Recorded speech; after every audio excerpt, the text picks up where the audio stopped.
it's Neil Barron here from LITELOK, and I'm at the Distinguished Gentleman's Ride 2025.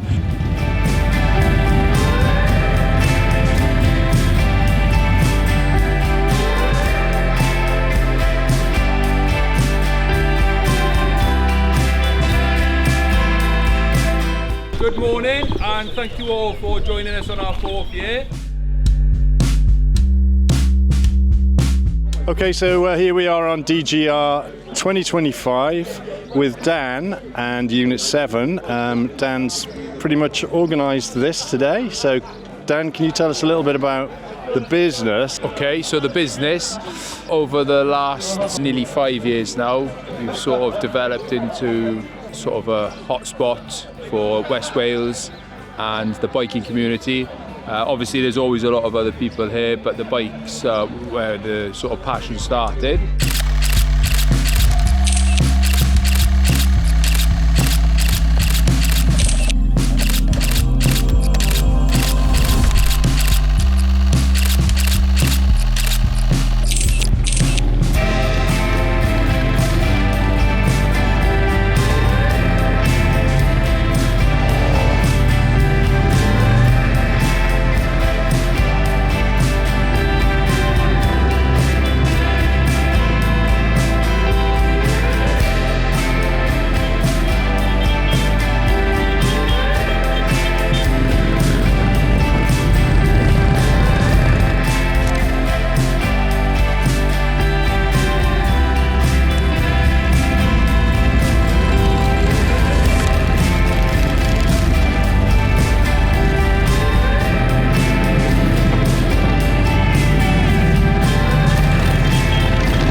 So we're live here with LITELOK today for the DGR 2025, and the question for the future of LITELOK is, what is the future for LITELOK?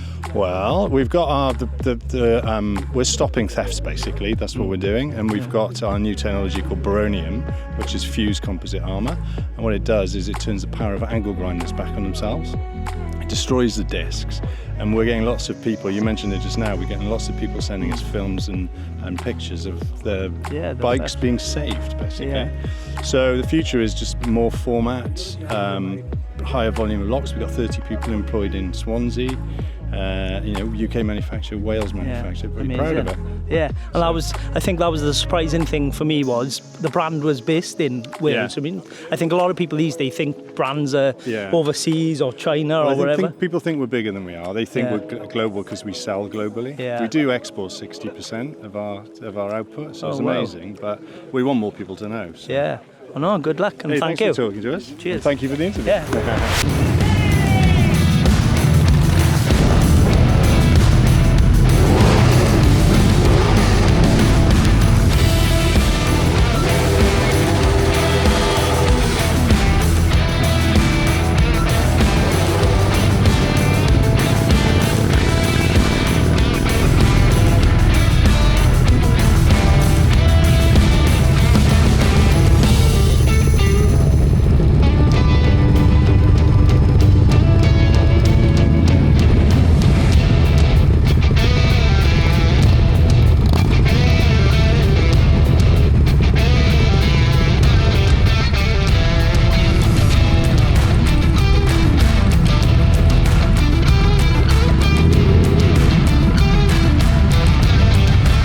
So here we are out on the DGR 2025, and we're just talking to people about how much they love their bikes. Can you introduce yourself, tell us about your bike, and tell us why you love it so much?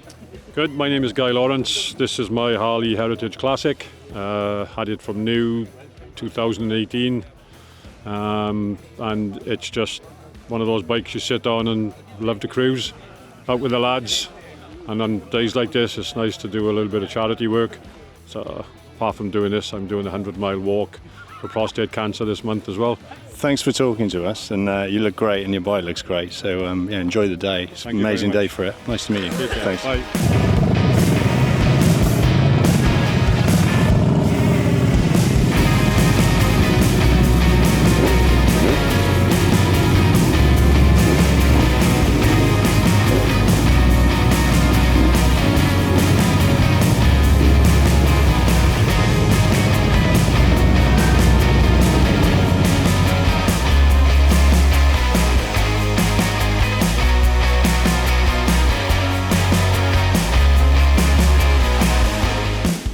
So, hi Steve. Neil. Here we are at the DGR 2025 in Llanelli. We're just keen today to talk to people a little bit about their bikes and how much they love their bikes.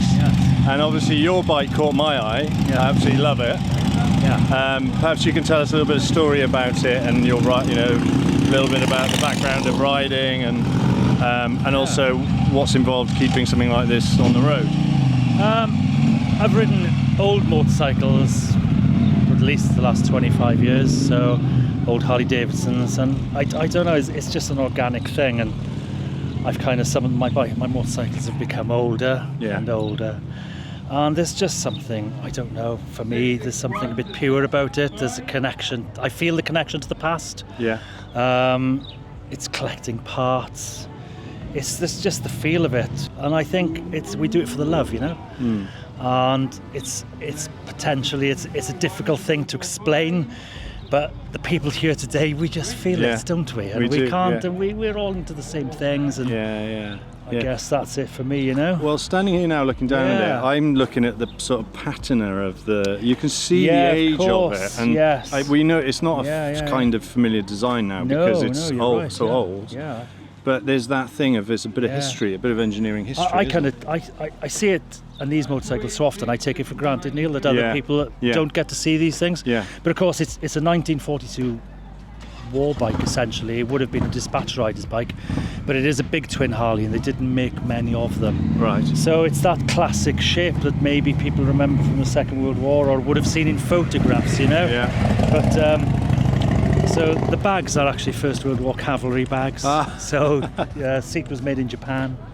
So so it's kind of And those were the original. They're the original bags, things. It would have been on a horse essentially. That's amazing. So they were neck bags. So that's And how is it to ride? Is it comfortable to ride? It is comfortable to ride actually. Once you get going, it's a very involved experience because it's a hand shift, foot clutch. And you're kind of doing a lot of things at the same time. So you're shifting your gears here. And you're foot clutching, and you sort of slip in the clutch a lot. But it's just, I don't know. I've become used to it, and it's a bit of a just joy. a great thing to ride, Well, I was saying to you just now that satisfying, So, I was saying to you just now the stance on it is was sort of watching you ride along on it. It's really beautiful, and it's very different from anything else. I think it evokes a time gone by, maybe.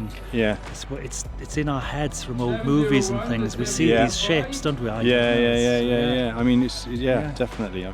There's something going on that's complex, for sure. Isn't there? And it makes a great sound as well. How do you? It's a kickstart, right? It's kickstart only. So how are your legs after that? It's okay. It's okay. It's a fairly big. How big is the engine? It's 1340 cc. 30. You're kicking over a 1340. Wow. And it's kickstart only, and it's run off a magneto. So fixed in the advanced position. So you kind of need to get it right, really. So it's just So you sound like knowing it, I suppose. I was going to say you sound like a bit of an expert on it as well. Are we ever experts in anything? Neil? Well, you have to. I don't know. We're always learning, aren't we? Yeah, but to keep it going, you've got to be a bit of an expert. I try to keep it humble. It's like, okay, so there are times when obviously we're a security company. Yeah, of course, the question I've got to ask you is, if somebody pinched this, what would that feel like? Well, I'd be heartbroken, obviously, because it's more than. It's a thing, and it's an inanimate object, but there's real time and passion gone into it, and these things just aren't replaceable. So And Harley Davidson only made less than 1,000 of these 42 so ULs in 1942. What's a UL mean? It was the big twin flathead. It was the big version of their dispatch rider's bike, which was 750cc. And these were 1200, or even rarer. They were 1340. Oh wow! So this is really rare. They just did. It's really rare. They just didn't make many of them. So you just don't see them. So kind of probably irreplaceable. Well, brilliant. Well, we're just keeping some of these alive and handing it on, I guess. It does feel like that, doesn't it? So yes, you're right. It would be difficult, Neil. Well, thanks for telling us so much about it. It's brilliant, and it's lovely to meet you. Yeah, you too, Neil. Hopefully we'll connect now going forwards. Yeah, absolutely. Yeah, cheers, man. Okay, so David, thanks for talking to us. We just want to talk to people today about how much they love their bikes, and then how they look after and protect them against theft. Yeah. So tell us a little bit about yourself and your bike and your bikes. Yeah, it's just over to you, really. My name's David, as you've already said. This is my beautiful Triumph T100 Black. I've had this bike for 5 years. It's quite modded quite a bit. It's not the standard sort of edition bike. It's had several modifications, as you can see. Yeah. One of the major upgrades I did to the bike was the camshaft. They changed the camshaft to a high lift cam, which really made the performance much better on the bike. Yeah. Other parts are just accessories, suspension, all sorts. Moving on to subjects of bike theft. Yeah. As we all know, that's a big topic at the moment. Yeah. And we constantly see the videos online of people's bikes getting pinched. Yeah. One of the things that does pop up constantly on my feed is LITELOK. Good. That's good to hear. That's good to hear. Yeah. And the videos are incredible. I've seen many people mention about, obviously they've tried to have their bike pinched, but they haven't been successful. Yeah. Well, that's at the moment, not promoting, but I'm not the best with bike security in the minute. Normally I'm riding in big groups. We don't go further than a few yards to leave the bikes, but my investment in the future is definitely going to be LITELOK. What about security at home then, David? Do you have them locked up? You've got a few bikes. Yeah, pretty locked good down, security. Yeah, the full works at home. Few bikes, some nice cars. Yeah. But it's an important subject that people can't just ignore. No. Security is probably one of the major ones you do need to have. And you haven't had any bikes stolen in the past? No bikes, that's lucky. touch wood. Yeah. What about bike theft around here? Have you got a bit of an understanding about what gets pinched and why and where? And I know sort of enduro bikes, are constantly getting pinched within Wales. I'd say they're one of the highest sort of bikes to be stolen. Yeah. Motorcycles in general, I think people take them if they're easy target. Yeah. But security is an important measure. And even your insurance company now asks you, what security devices do you have for your bike? They do, yeah. Yeah, so important. Excellent, yeah. All right, well, thanks for your time today and well done on riding for charity. Nice to meet you, cheers. And obviously we're preoccupied with bike security, so you've got your old Beamer. Yeah. Tell us about, how much your bikes mean to you and what you do to protect them as well. Oh, of course, yeah. It's as well as the financial side to any sort of bike or vehicle. I think a lot of the time it's emotional, and you don't, it's insured. Yeah, you get your money back, but it's yours. It's your colours. It's whatever you've done to it. You put a quad lock on it, or you've put bits and pieces on it. So you've got like a bit of an attachment, and it's gutting when somebody attempts to steal it or damage it. Obviously, the LITELOK's simple. They're probably the easiest thing you could put on them with the best sort of defence then. Yeah, very good. Well, great. Thanks for a great day, Dan. And no it's been problem. Lovely doing it with you. Thoroughly enjoyed. Thanks so much. I'm at the Distinguished Gentleman's Ride 2025 in Llanelli in Wales, and we've been hosted by Unit 7 Coffee Garage, which is a fantastic place for you to go out and ride your bike to and have an amazing coffee. Anyway, we've been riding with some great people and chatting about how much they love their bikes, and generally trying to raise some money for charity for men's mental health.